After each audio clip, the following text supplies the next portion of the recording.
zgodb in še marsikaj se skriva v tej osebi. Tako da gospod Edi, ali imava še tako umetniško ime? Ne, danes so samo pripovedovali zgodb. Pripovedovali, tako da oder je tvoj, ne? Zažgi. Hvala, čeprav sem sam, boste imeli občutek malo, da ste vsi vpleteni v to zgodbo. Ker vam bom dal takoj nalogo, da mi poveste eno slovensko besedo in mi jo pojasnite, odkot izvira. Vsi ste slišali za tihotapce. Kdo je tihotapec? Vse smo zraven meje. Tihotapec je ropar, ki dela, da ga ne policisti opazili. Ampak ta beseda je zelo stara. Več kot 100 let je stara. Takrat, če ni bilo ne policistov, bili so pa tihotapci. In zakaj so jim rekli tihotapci? Tle imam nekaj, kar so imeli tihotapci. Kdo ve, kaj je to? Podkov. In ta beseda je povezana s podkvijo. A kdo ve, kakšna je povezava med tem? Konje so. Konji niso bili podkovani, da se niso slišali. To je čevelj od konja, če kdo ne ve. Bolj natančno. In ko konj stopi, Vaši! in tihotapci so bili zviti ljudje. Oni so svoje konje obuli v slamo in v žakelj zavezali in takrat je konj delal tiho. Tap, tap, tap, tap. In to so bili tihotapci, kajti njihovi konji se niso slišali. In to nas pripelje šele do zgodbe, ki sem vam jo hotel povedati. Kdo je bil tihotapec, največji slovenski junak? Martin Krpan. Krpan. Tukaj v tej dolini imamo pa drugega največjega slovenskega junaka, ki mu je ime Peter. Peter Klepac. Pa vi poznate Peter zgodbo o Preš. njem. Idi školic. Pa vam jo je kdo povedal? Ne. Pa ste videli Petra Klepca na začetku doline? Pa kaj piše tam ob njemu? Da bi bil Peter Klepac, da veliko. A vi veste, zakaj nič ne piše tam, ker ste videli kip Petra Klepca? Ker v tej dolini je skrivnost, ki jo tisti, ki živijo tukaj, ne želijo izdati sem. Je povezana z izjemno močjo, ki jo je imel Peter Klep. Ampak meni so povedali, kako zveš to zgodbo. Da moraš iti do Petra Klepca in ga pogledati v oči. A ste slišali to, da nekateri lahko pripovedujejo zgodbo s svojimi očmi? Ste to slišali? Ja. In ste bili pri Petru Klepcu, niste ga pogledali v oči. Zato vam ni povedal zgodbo. Meni pa jo je. A bi vi to želeli zvedeti, kaj je meni povedal? Res. No, Peter Klepec je bil doma tukaj malo naprej v dolini, v Čabru. In to je bila revna družina. Pravzaprav je bila samo mama, vdova.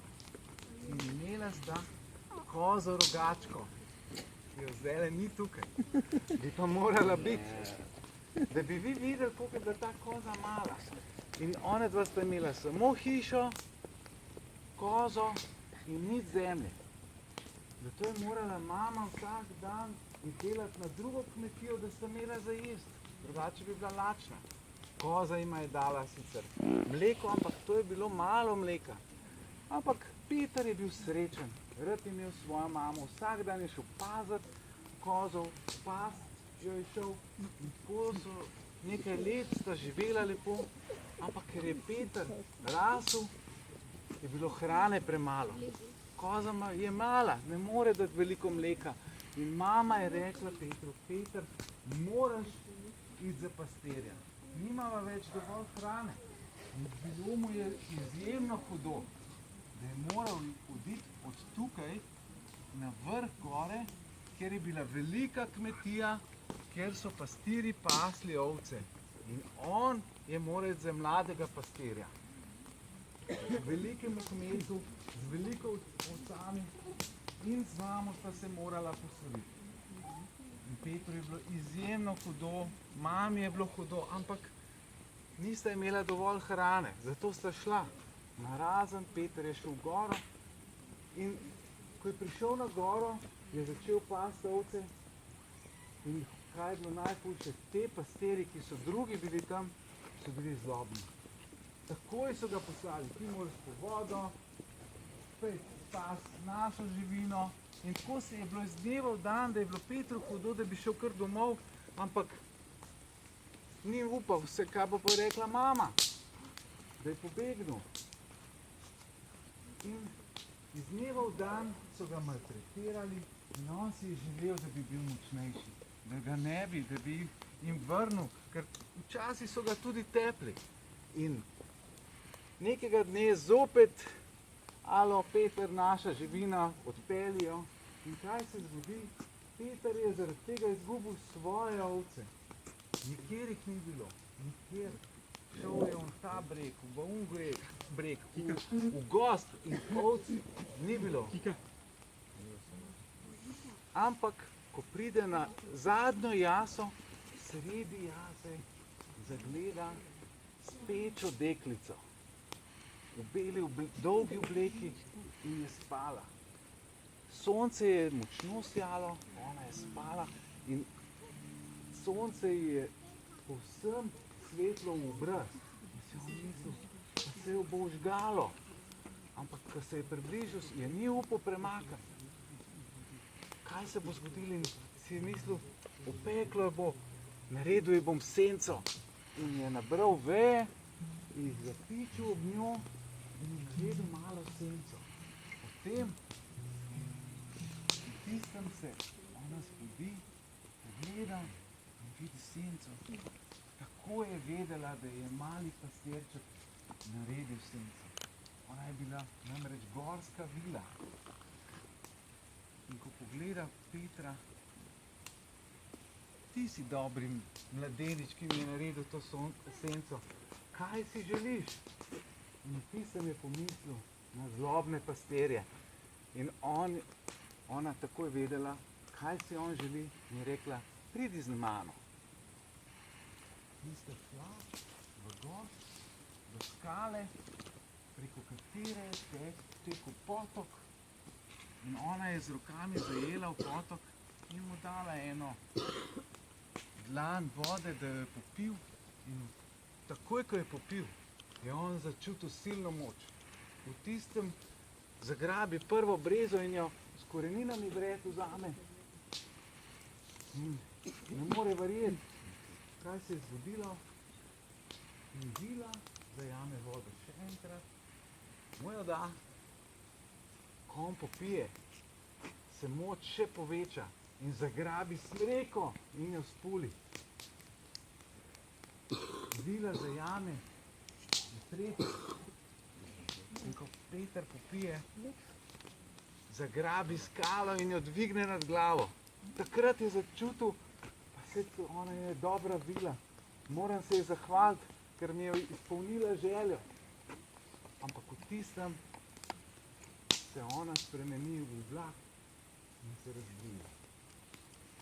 On ves srečen, z izpolnjeno željo, takoj najde ovce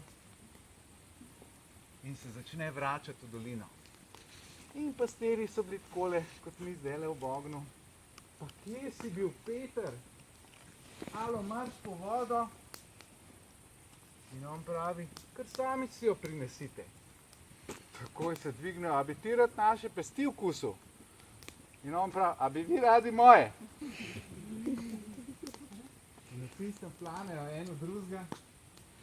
In on zagrabi prvega za noge in ga začne vrteti, da so ostali kar odprčali stran. Ne morejo verjeti, kaj se je zgodilo in začnejo metati kamenje proti njemu. In tistem on izruva brezo in se zapodi proti njim, ampak on ni bil maščevalec. Oni pobegnejo in si mislijo, ne želim več biti pastir. Jaz bi šel domov k mami. In vrne ovce gospodarju, vzame culo in odide v dolino mami potrka na vrata, ona rekla, kaj so te vrgli iz službe? Je rekel, ne, sam sem šel. Usodo sem vzel v svoje roke in zdaj bom doma. Kaj bova pa naredila, kako bova pa jedla? Ne skrbi, jaz bom očistil to zemljo in bova posijala žitom, bova imela bel kruh. Ja, pa kako boš se si ves droban, kako boš ti kaj očistil? Je rekel, jaz imam zdaj moč in zagrabi skalo in kar skalo preorje njivo in tako se začne novo življenje za mamo in za Petra. In tako sta živela nekaj časa, ampak Peter ni delal samo zase. Če ima nekdo moč, jo mora deliti, mora pomagati drugim. In tako je Peter pomagal po tej dolini vsem, zato so vsi vedni za njega. Ampak to našo deželo so takrat začeli nadlegovati Turki. A ste slišali za Turke, da so hodili v to deželo in da so se ljudje morali skrivati pred njimi? In nekateri so se skrivali tukaj, točno tukaj pod to steno je ena jama, v katero so se hodili skrivati. In cesar te dežele ni imel vojske, ki bi se obranila Turkov, ki so napadali in cesar se je nekako uspel s tem sultanom dogovoriti, da ne bo vojne, ampak se bosta spopadla največja junaka obeh dežel. Sultan je imel v svoji vojski orjaka, na katerega se je zanesel in je vedel, da nima tekmeca. Cesar naših dežel je pa dal klic, naj se mu javi tisti, ki bi se spopadel s tem orjakom turškim. In glas je šel po vseh deželah, nihče se ni javil. In prišel je celo dan pred dogovorjenim spopadom in cesar še vedno ni imel bojevnika, ki bi se zoprstavil temu orjaku. In tistega dne Peter Klepec potrka na dvoru in pravi, jaz sem Peter Klepec iz Čabra, prišel sem se boriti za dom in za našo domovino in če Bog da in sreča junaška, bom premagal orjaka. In cesar pravi, poglej, kakšen revež si, no, ves droban, kako boš ti kaj naredil? Ne, rekel, ne, jaz bom premagal orjaka, ker mi je dala gorska vila moč. In je bil tako prepričljiv, da nekako obupan cesar ga povabi na večerjo. In se pogovarjata, ampak dvorjani, ko so videli tega revega Petra malega, na videz nemočnega, nekdo zakliče, pa mu dajte eno podkov, naj jo prelomi, če more. In takrat pride ta podkov. A bi kdo probojo prelomiti? Koliko je to? Kakšen od otrok? A bi jo kdo probo zlom? Koliko je to močno? Ja, seveda, vsak mora probati. Koliko so Petra izvali? Ampak v tistem Peter reče, prineste jih 7. In jih prime v eno roko in zdrobi, ker razpadejo v njegovi roki. In naslednjega dne odide v predmestje, kjer je bil turški tabor, orjak čaka. In v tistem, ko zagleda tega malega Petra, se začne krohotati, kolikor se more. Ampak Peter se zakadi v njega in trešči, da orjak pade in se ne pobere več. Ko cesar, sultan, vidi, da je njegov orjak padel, pošlje takoj vojsko naznaden. Ampak Peter ve, kako je treba. Izruva prvo drevo in začne opletati po njih in jih razmeče, da vsi pobegnejo. In od takrat naprej v naše deželo Turki niso več stopili. In dežela je bila varna. In zato se mi danes lahko si to s tem ognjem pogovarjamo. Zdaj veste, kako je Peter zmagal in veste, kaj je izvor njegove moči. Ta voda, ki se izvira, ima štirižno moč. Zato jo moramo piti, deliti svojo moč.